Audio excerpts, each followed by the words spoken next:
யாரெல்லாம் சார் இந்த ஆர்பிட்ரேஜ் ஃபண்ட்ல இன்வெஸ்ட் பண்ணலாம்? லாங் டெர்ம் இன்வெஸ்டர்ஸ்க்கானதா? இல்ல ஷார்ட் டெர்ம் இல்ல. இன்வெஸ்டர்ஸ்க்கா? Arbitrage funds not for long term. Not like நான் ஒரு சைல்ட் பிளானிங் பார்க்குறேன், இல்ல சைல்டோட எஜுகேஷன் பிளானிங் பார்க்குறேன், இல்ல ரிட்டயர்மென்ட் பிளானிங் பார்க்குறேங்கிறவங்களுக்குலாம் ஆர்பிட்ரேஜ் கிடையாது.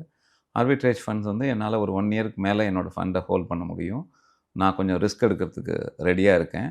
அ எனக்கு ஃபிக்ஸட் டெபாசிட்டோட அதிகமான ரிட்டர்ன்ஸ் கிடைக்கணும் அப்படிங்கிறவங்க, அதே சமயத்தில எனக்கு டாக்ஸேஷன் மூலமா பெனிஃபிட்டும் வேணும் அப்படின்னு ம். நினைக்கிறவங்களுக்கு எல்லாருக்குமே ஆர்பிட்ரேஜ் ஃபண்ட் வந்து ரொம்ப சூட்டபிள். பட் இந்த ஃபண்ட் வந்து ரொம்ப சைலண்ட். இன்னும் இத பத்தியான பெரிய அவேர்னஸ் யாருக்குமே வரல. ஏன்னா ஆர்பிட்ரேஜ் அப்படின்னு கேட்டவுடனே இது எப்படி ஒர்க் ஆகுது? கேஷ் மார்க்கெட், ஃபியூச்சர் மார்க்கெட் அப்படின்னோன ரொம்ப ஸ்டாக்ஸ் ரிலேட்டடா இருக்கு. ஆக்சுவலா இது ரொம்ப ஸ்டாக்ஸ் ரிலேட்டட் தான். பட் இதில உங்களோட இல்ல. வொரீஸ் எதுவுமே கிடையாது. ஃபண்ட் மேனேஜர்ஸ் தான் எல்லாத்தையும் மேனேஜ் பண்றாங்க. ஈவன் ஃபினான்ஸ் எக்ஸ்பர்ட் லெவல்ல ஆர்பிட்ரேஜ் ஃபண்ட்ஸ் யாருமே மோஸ்ட்லி ரெக்கமெண்ட் பண்ணவே மாட்டாங்க. ஒண்ணு தே ரெக்கமெண்ட் ஈக்விட்டி ஆர் தே ரெக்கமெண்ட் டெப்ட் ஆர் ஹைபிரிட்ல மத்த கேட்டகரிஸ் பண்ணுவாங்க.